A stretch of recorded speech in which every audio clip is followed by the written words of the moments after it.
weight loss surgery is really a commitment to long-term success.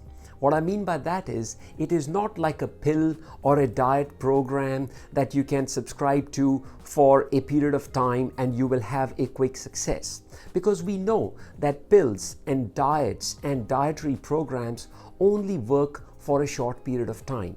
And many of individuals who have finally come to the door of weight loss surgery have tried all those pills and programs before coming to surgery, because surgery is a high risk game. There is a risk of bleeding, there's a risk of infection, and all those other complications that come up with. But what I'm going to share with you in this video is 3 key concepts that will allow you to start looking at how you can set the foundational pillars, that's what I call it, the foundational pillars to set yourself up for long-term success. And the information that I got on this, that I'm going to be presenting to you, is from years of studying my patients and assessing and doing my own research. So the first thing is, in individuals who had long-term success after weight loss surgery, was that a decision that they made for themselves, a decision not to go back to their old self. That means they were not relying totally on surgery to change things. Yes, surgery created a big shift, no questions about it, but they were not just saying that surgery is going to do everything for me. They made a resolve to change their lifestyle.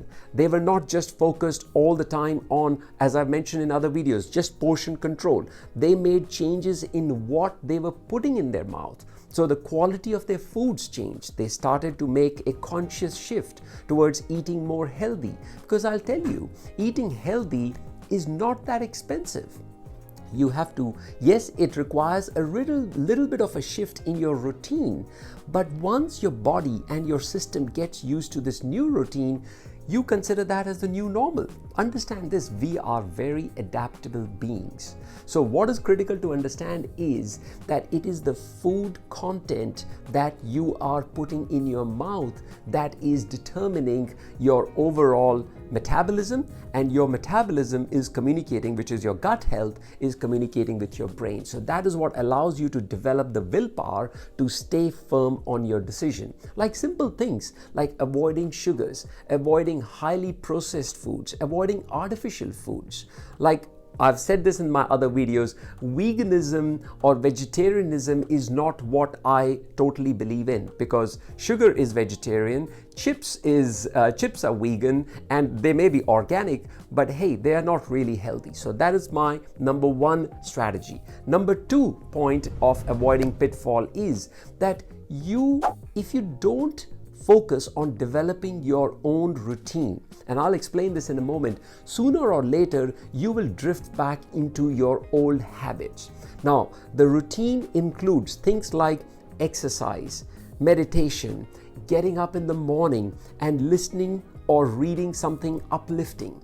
See, what is important is that if you have not really shifted your routine of what you were doing prior to committing to weight loss surgery, you will still be doing the same things, but you will have little meaning in it. And that is where it is important that you got to work on developing your own routine and then stick to it.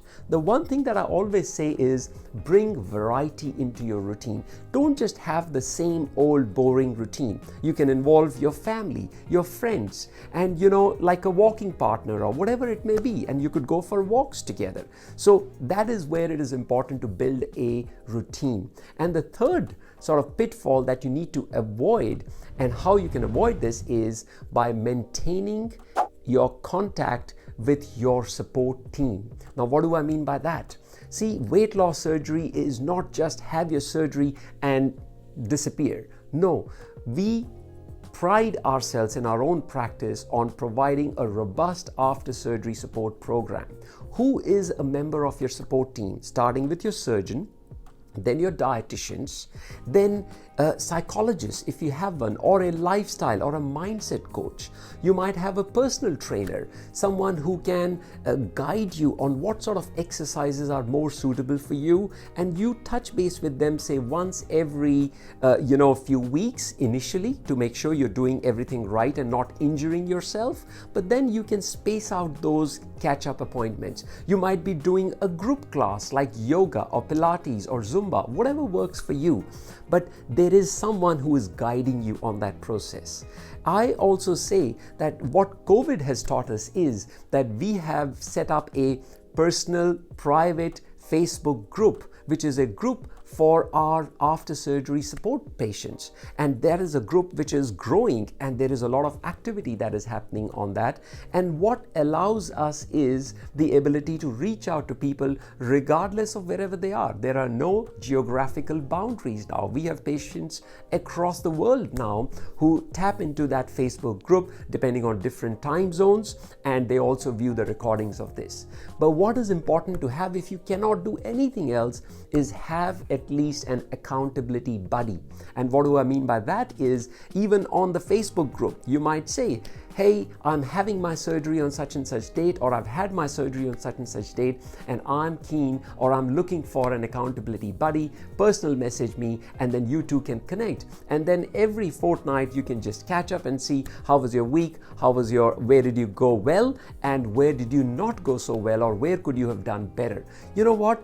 Just the simple act of being accountable to another person allows us to raise our own standards. So keep that in mind, friends. I hope you got some value out of this video. I wish you a long-term success on this journey of health and well-being. Take care and stay safe.